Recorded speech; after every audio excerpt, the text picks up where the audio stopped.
It's early morning in Istanbul. A city of 16 million people is waking up. Bread is being pulled from ovens. Children are being walked to school. Ferries are crossing the Bosphorus, same as they have every morning for centuries. Nothing feels different. Nothing feels wrong. But 400 meters beneath the surface of the sea, just to the south, beneath the fishing boats, beneath the ferry routes, beneath the water that catches the light so beautifully at this hour, something has been building for 250 years. Pressure. Slow, geological, unstoppable pressure. A tectonic fault, locked in place for longer than this city has had electric lights, is storing energy in the rock the way a dam stores water. Quietly, invisibly, with a patience that has nothing to do with human time. And scientists who have spent years mapping what lies beneath that sea have recently seen something in their data that changed the tone of their conversations. Not panic. Scientists don't panic. But urgency.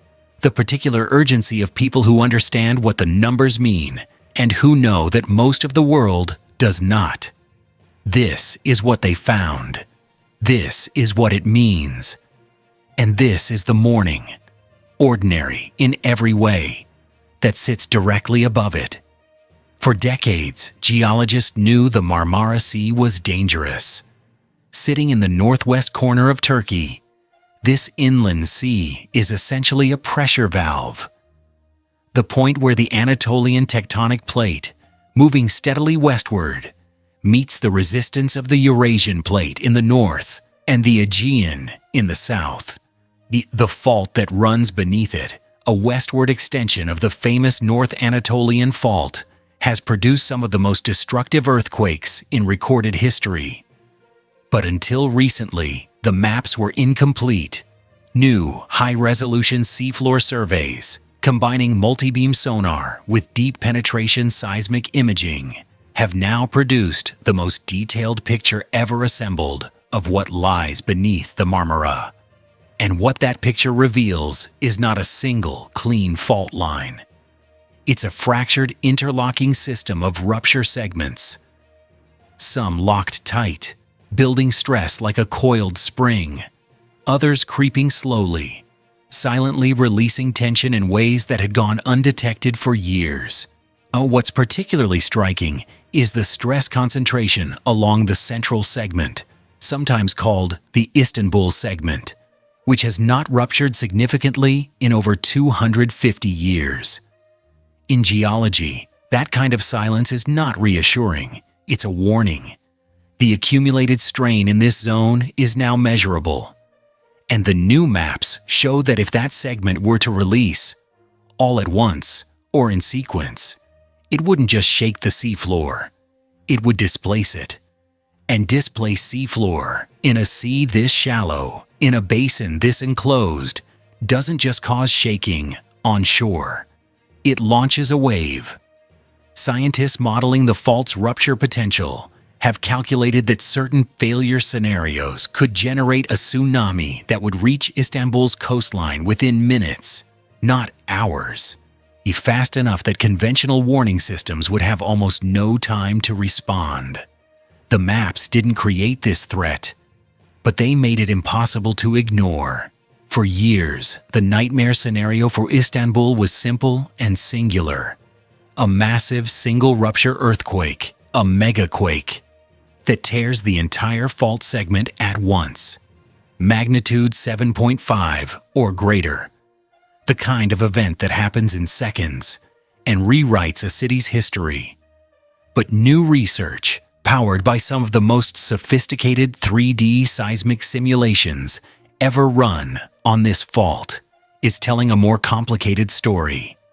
The fault beneath Istanbul, it turns out, doesn't want to behave like a textbook rupture. The geometry is wrong. There are bends, there are barriers, there are patches of the fault that are locked at different rates, releasing stress in different ways. What the simulations increasingly suggest is that rather than one catastrophic single break, the fault is more likely to produce a sequence, a chain of strong, localized ruptures, potentially triggered by one another, potentially separated by hours, days, or even longer. This is not, to be clear, a reassuring update. In some ways, a sequence is harder to prepare for than a single event. The first rupture damages infrastructure. Emergency services mobilize. And then, potentially, before recovery has even begun, another rupture strikes. And another. The simulations show that the shaking patterns from this kind of sequential rupture are uneven and unpredictable. Some districts experiencing amplified ground motion due to the sedimentary basins beneath them, others shielded by harder rock. And there's another layer. Istanbul is not a young city built on modern foundations. It is layered. Ancient structures, Ottoman-era construction, mid-20th century concrete, and modern high-rises, all sitting on the same ground, responding to seismic waves in entirely different ways. What the 3D models reveal is that under certain rupture sequences, this mix of infrastructure could behave like a catastrophic chain reaction. Buildings at resonant frequencies, shaking far longer than the earthquake itself lasts. The science has moved from if to how, and the how is deeply complicated. Move west across the Aegean, past the island chains, past the ancient trade routes, and you arrive at one of the most recognizable geological formations on Earth. Santorini, the crescent-shaped island, the whitewashed cliffs, the caldera that was born from one of the largest volcanic eruptions in human history, roughly 3,600 years ago. An eruption so powerful it may have reshaped Bronze Age civilization across the eastern Mediterranean. In early 2025, Santorini made headlines that had nothing to do with tourism. In a period of just a few months, the island and its surrounding waters recorded more than 28,000 individual earthquakes. 28,000. That's not a swarm in the casual sense of the word. That is the seafloor speaking in an almost continuous voice. Tremors stacked on tremors, day and night, felt by residents, recorded by instruments, tracked in real time by volcanologists across Europe. The source, when researchers traced it, was not a surface fault. It was deeper, hotter. Beneath the caldera floor, an enormous surge of magma, molten rock rising from depth, had forced its way into a network of underground fractures. As it pushed through, it fractured rock, shifted pressure, and generated seismic waves that radiated upward through the seafloor and into everything above it. The volume of the magma intrusion was staggering. Scientists estimated that in a matter of weeks, enough material had moved underground to fill several cubic kilometers of space, an intrusion visible in the subtle swelling of the seafloor itself, measured by GPS sensors and satellite deformation analysis. The critical question, the one that scientists were and are watching intensely, is what the magma does next. Does it cool? Does it stall, losing energy as it spreads horizontally through the crust?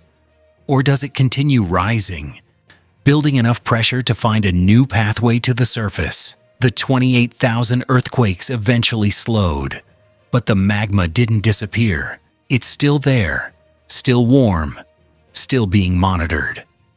Santorini's last truly major eruption was in 1950, a comparatively minor event. But the caldera it sits in is a reminder that this system is capable of something far larger. Scientists are careful not to predict eruptions. Volcanic systems are notoriously resistant to scheduling. But what they can say is that the event of early 2025 revealed just how active this system remains, and how much is still happening beneath the surface that we cannot see from shore. Here's the problem with monitoring all of this. The fault beneath the Marmara, the volcanic system under Santorini. the dozens of other active seismic zones threading through the Mediterranean basin. Most of them are underwater, and the ocean floor, despite covering most of our planet, is one of the least instrumented places on Earth. Traditional seismometers are land-based. Deploying and maintaining dedicated ocean bottom sensors is expensive, logistically complex, and leaves enormous gaps. The result is that some of the most geologically active regions on the planet are also some of the most poorly monitored. But there is something already down there, something that runs for millions of miles beneath the world's oceans, already installed, already functioning, already carrying the sum total of much of human communication: fiber-optic cables. The same cables that carry internet traffic across the Atlantic, beneath the Mediterranean, between continents and countries. Researchers have now discovered that these cables can also function as seismic sensors. The technique is called distributed acoustic sensing, or DAS. And the physics behind it are elegant. When a fiber optic cable vibrates, whether from ocean swell, shipping noise, or a seismic wave, it introduces tiny, measurable changes in the light traveling through it. With the right equipment at either end, those changes can be decoded. And the pattern of those changes, as they arrive at different times along the cable's length, can be used to pinpoint the location and character of whatever caused the vibration. In essence, every segment of undersea fiber optic cable can become a seismometer at no additional physical cost. Research teams have already demonstrated this works. In tests across the Mediterranean and the Atlantic, DAS-enabled cables have successfully detected earthquakes, submarine landslides, and even storm-driven ocean pressure changes. Events that would normally slip beneath detection in these deep water zones. The implications for early warning are profound. A tsunami triggered by an underwater fault rupture would be detectable via DAS at the moment of origin, not minutes later when surface buoys finally register an anomaly, and not after the wave has already organized and begun traveling toward shore.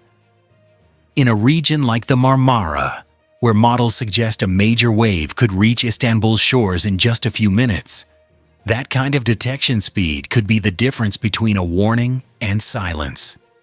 The technology is not yet fully deployed as a planetary early warning grid, but the infrastructure already exists. The cables are already there. What remains is the coordination, the science, the funding, the international agreements that turn a communications network into a detection network. It's one of the most extraordinary repurposings of existing technology in modern science.